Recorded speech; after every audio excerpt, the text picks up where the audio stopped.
numerous trading activities take place. The black market forex business is the first point of attraction.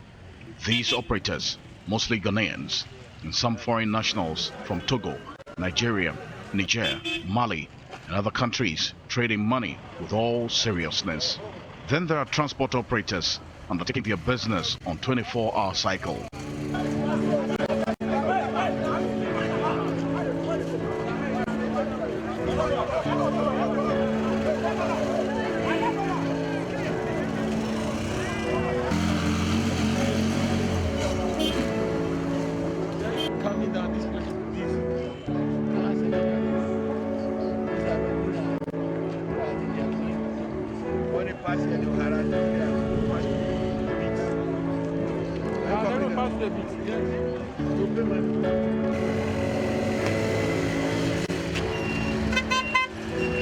There's never a dull moment at the Aflao border.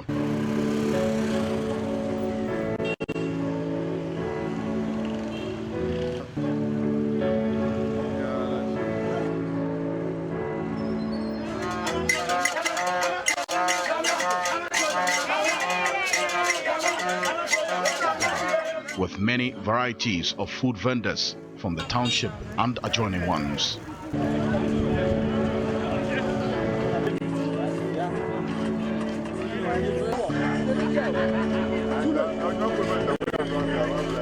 The location of the border has been linked to the scenes of intense level of activity in and around the Aflao community. Aflao is a very unique, let me put it, Ketu South is a very unique place. It is only municipal that when you cross from our borders, you are going straight to another country's capital.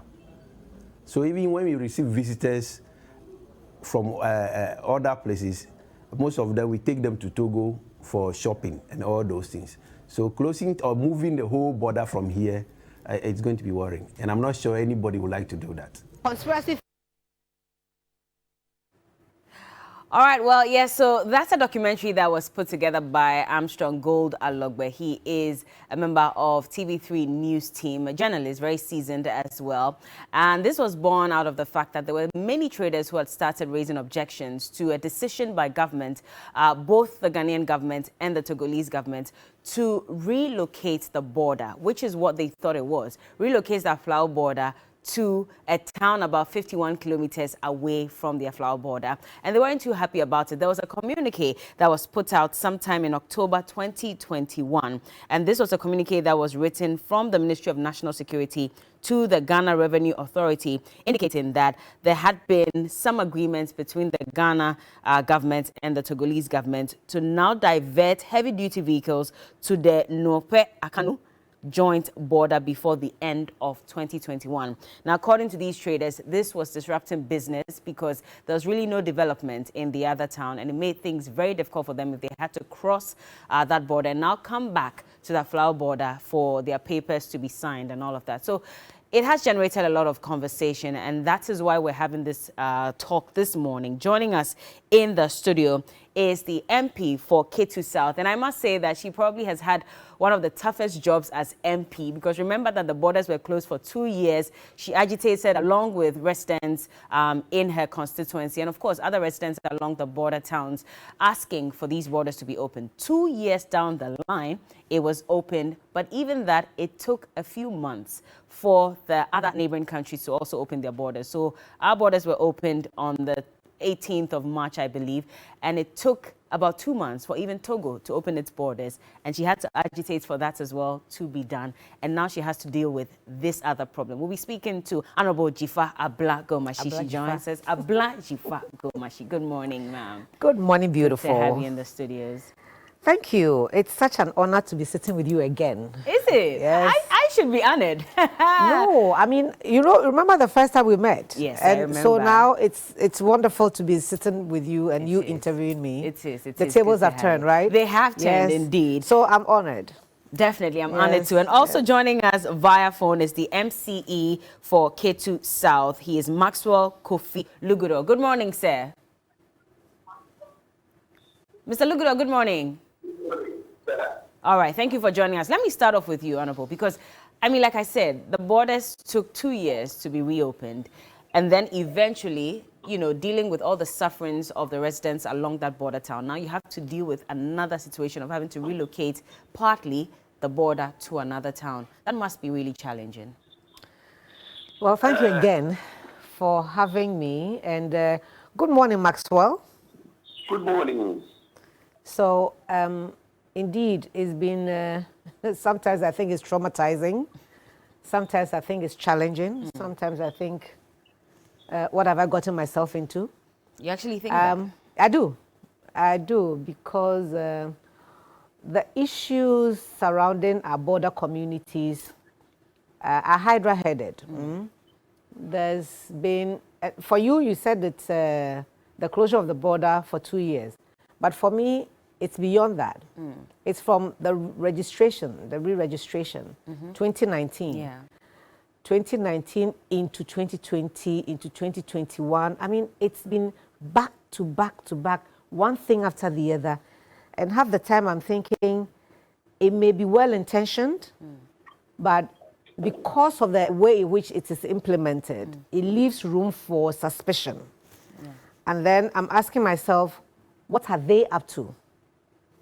What's behind this move? But we'll shelve that and look at its effects on the people. You know that Aflao, or the border, lends itself to the community as the mainstay of where they get their livelihoods. So anytime there's a little shift in what we know as normal, then we have taken food off the table for many people. And it's not only people who live around the border, it's also those whose commerce rely on the border.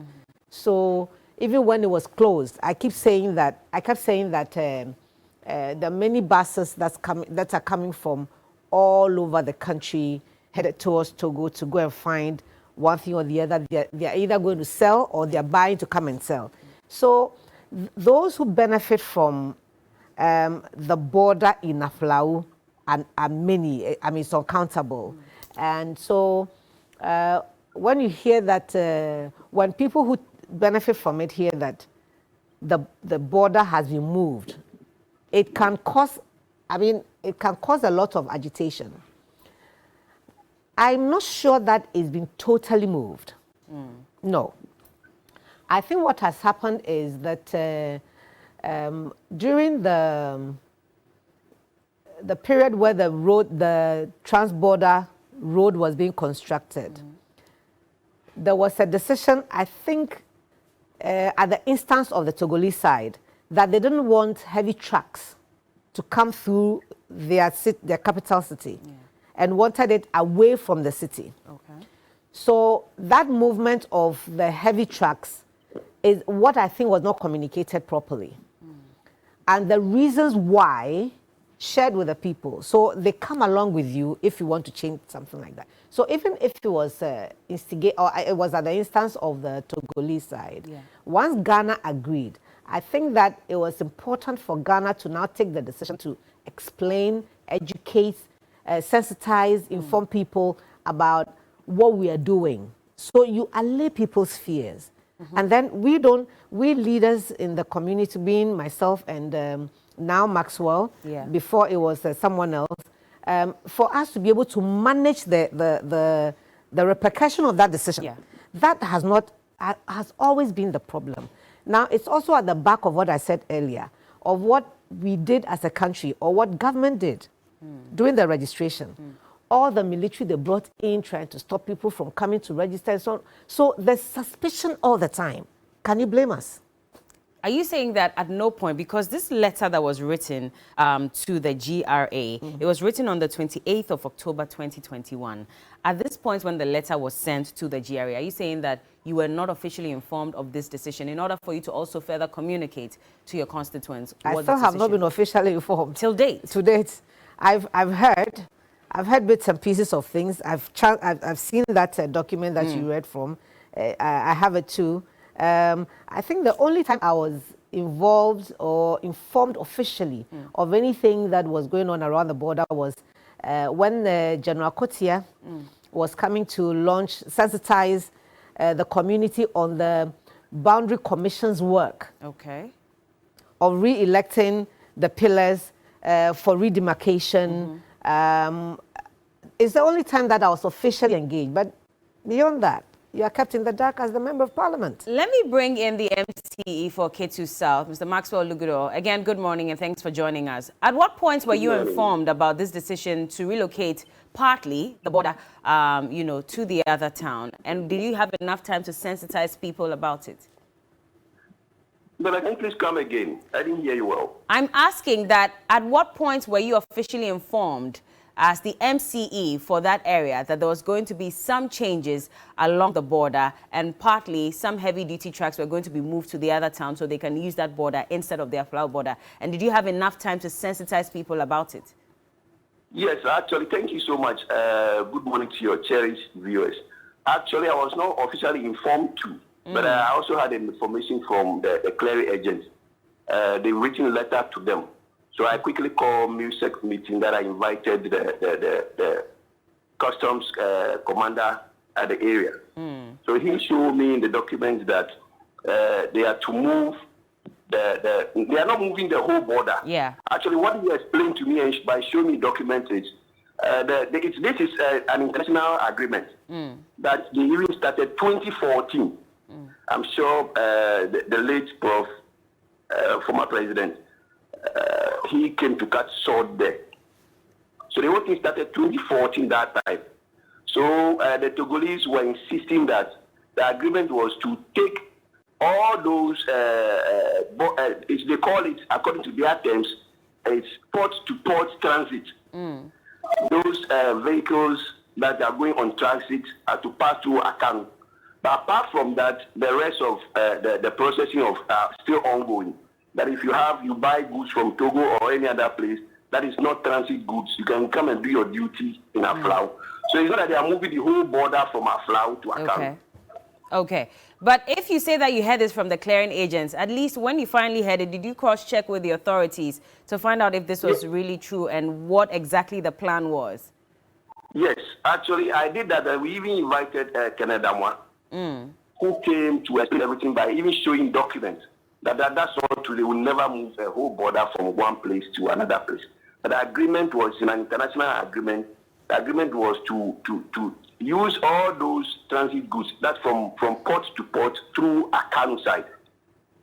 And that is what they are doing. But is it not problematic then that you weren't informed? Literally, if you are the MC, you are the president of that constituency. You represent the president in that constituency. So if any changes are being made with regards to even redirecting and rerouting some of these heavy trucks, you should have been in the know. You should have been, or the assembly should have been there to even let people know exactly what the changes were. Don't you think so? No. Yes, actually, the process was there before I came as the MC. Okay. So when I came, then the clearing agents showed the letters to me that this is what they received from the customs people, that they should move to Akanu.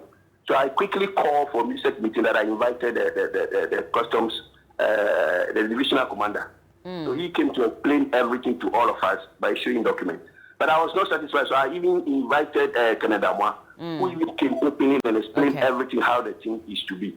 What? You know that they are moving the whole border from Aflao to Akanu.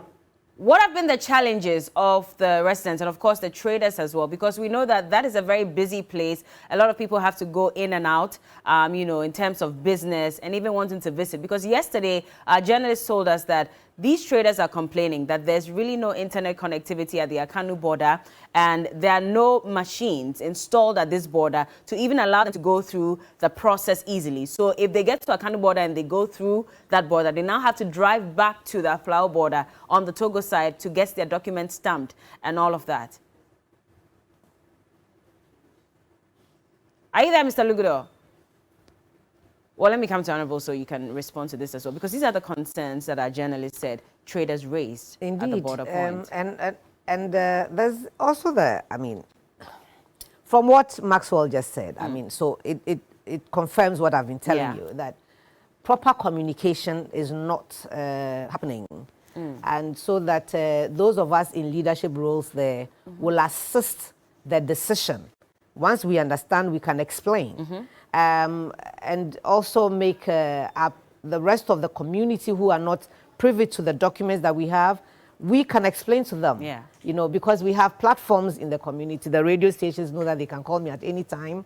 And I'll explain to allay people's fears.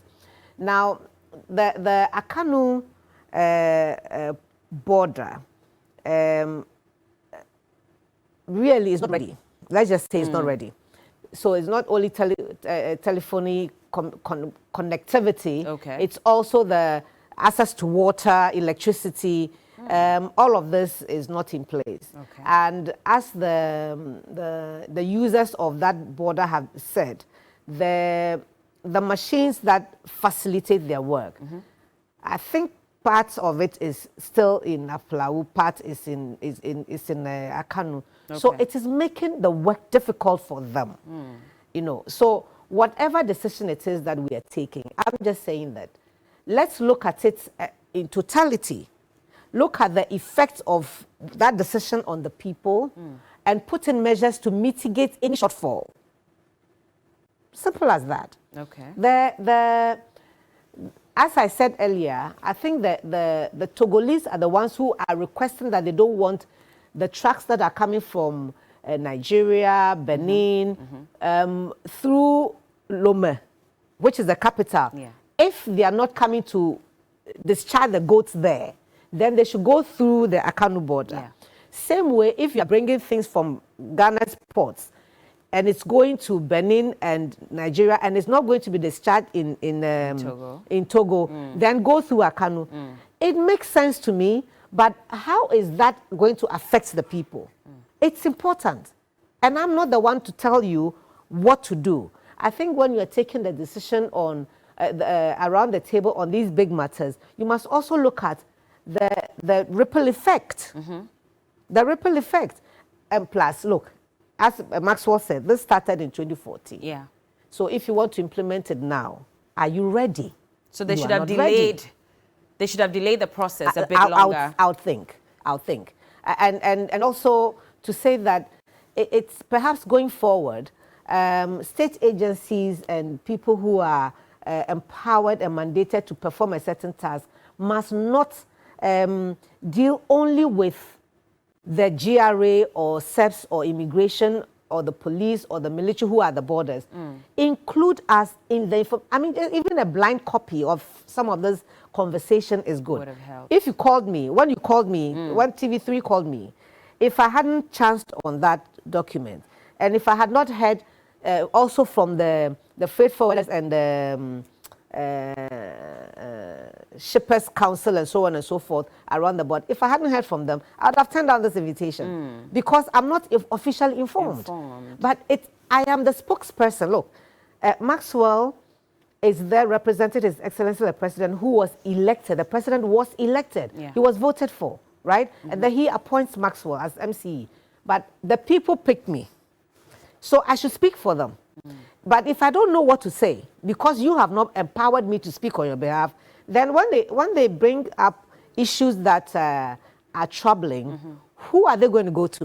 If not the person they elected. So I think that what you have done as TV3 is amazing.